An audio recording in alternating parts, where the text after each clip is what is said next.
Folks, last week the governor's races in New Jersey and Virginia went to the Republicans. Independents turned out in droves for the Republican candidates. Now, we had hoped that this would have happened. I mentioned in last week's commentary. We had hoped that this would happen in the hope that the Obama administration and the liberal Democrats in Congress would get the message that the American people are tired of this fiscal nightmare that's occurring in Washington. But at 11:15 last night, the liberal Democrats were able to pass through the House of Representatives the health care reform bill. Now it moves on to the Senate. I don't know what to say. The only thing I could say here is that what's setting up is what Herbert Hoover did back as president during the Great Depression. In 1929, the stock market crashed. By 1931, due to tax cuts in 1929, he was able to stabilize the economy somewhat. Late 1931, he proposed tax increases. It was ratified by the Congress in 1932.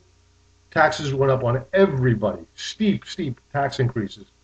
And the economy went right back down, and we stayed in the Depression for the next, I guess, another 8 years in Depression. So this is kind of what I see setting up now. You have cap and trade, which the new Fox News is cap and tax, and you have this healthcare reform bill. It's going to cost trillions of dollars. If anybody believes this abbreviated estimate from the CBO that this is going to cost 1.2 trillion, you're crazy, because that counts in savings that they're going to realize from Medicare. You know that the federal government they're not even going to start looking for savings out of Medicare, so you can forget that. It's a non-starter. They're going to continue to raise deficits until eventually we have a catastrophe in this country. And unfortunately, we're setting up for one right now. I mean, we've had a 60% rally off of the lows. We are now if you want to believe the GDP numbers that were released 2 weeks ago, and actually believe that the economy grew at 3.5%, fine, let's take it at face value. Let's pretend that it did, that those numbers are real, which we know aren't. But let's pretend they are. Now you have an economy that's growing at 3.5%, but you have the chairman of the Federal Reserve last week come out and say that don't expect to see interest rate increases for the foreseeable future. Well, why? If you have an economy that's growing at 3.5%, which is higher than what you would usually see for the economy to grow, why can't we increase interest rates so that we can absorb some of this excess money that's sloshing around out there, so we can avoid the inflation freight train that's coming down the tunnel? Why? It's because the 3.5% isn't real. It's smoke and mirrors. What's real is the fact that the Federal Reserve is too afraid to raise interest rates. And now we have a federal government that's just run amok, and now they're going to try to force a health care bill down our throats, which the majority of people don't want because they don't know what's in it. And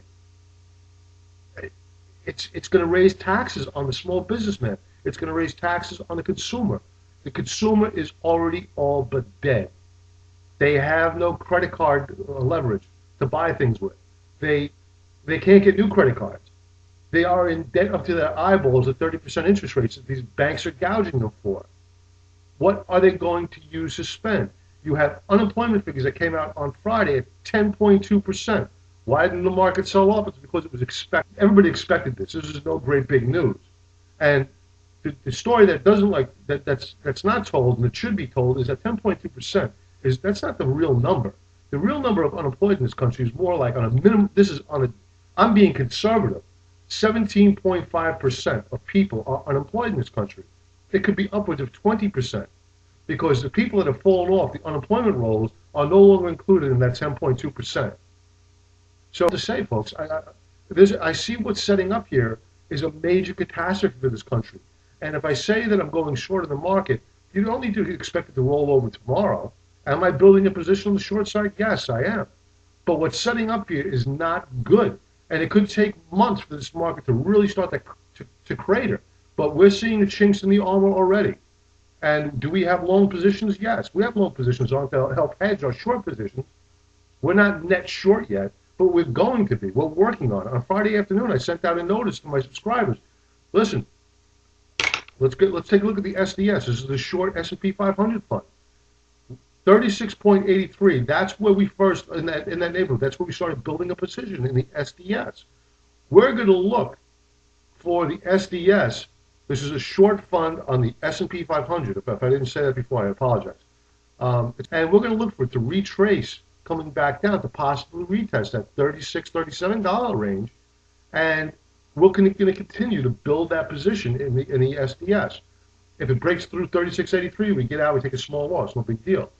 But why are we building a position if the SDS is pulling back? It's not working for us right now. In all actuality, it is working.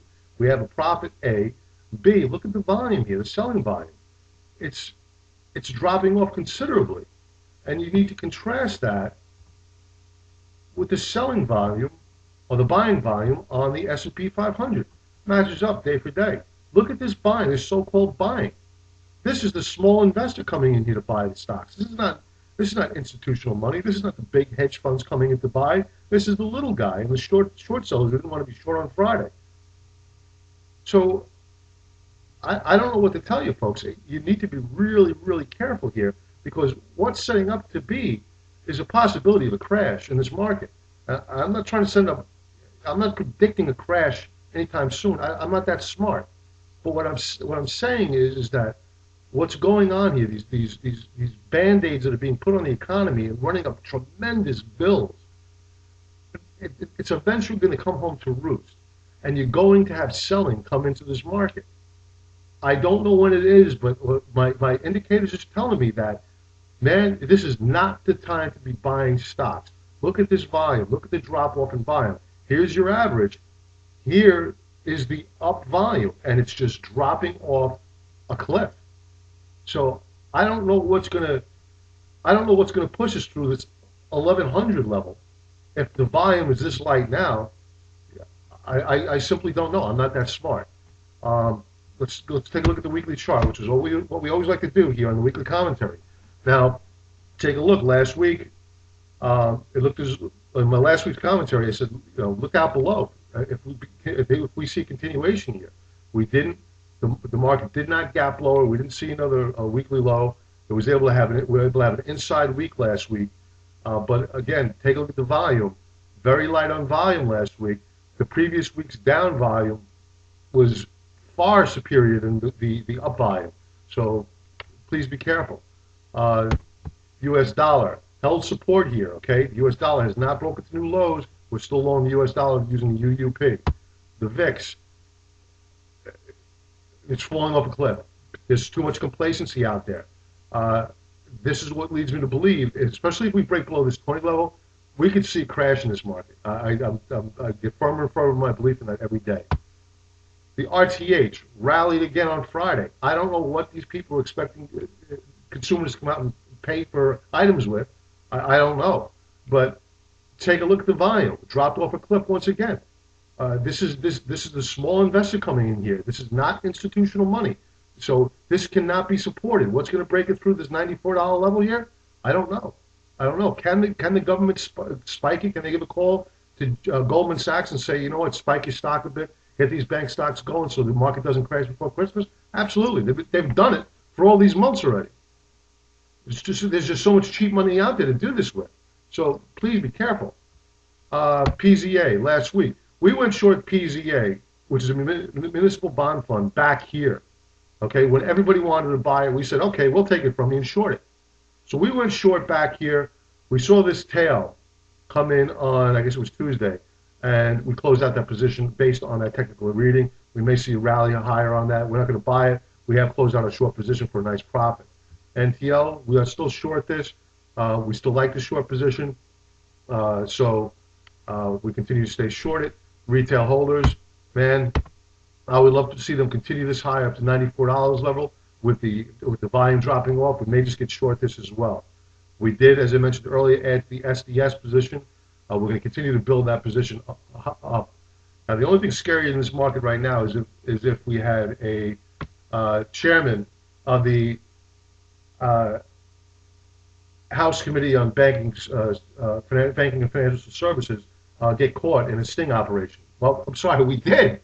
Barney Frank was caught 2 years ago in a sting operation at his boyfriend's house in Maine. You didn't hear that, okay? Real quick, who were the contributors to Barney Frank's campaign? FMR Corp. Don't know who that is? Tri-Fidelity Investments. Liberty Mutual. Who are the top industries? Insurance, securities and investment, real estate. Who owns this guy? Okay, this is the guy that helps see this country's financial services sector go into the cellar. He's in charge of the recovery. God help us. Please subscribe to the Contrarian Trader, 14-day free trial offer. Talk to you soon. Goodbye.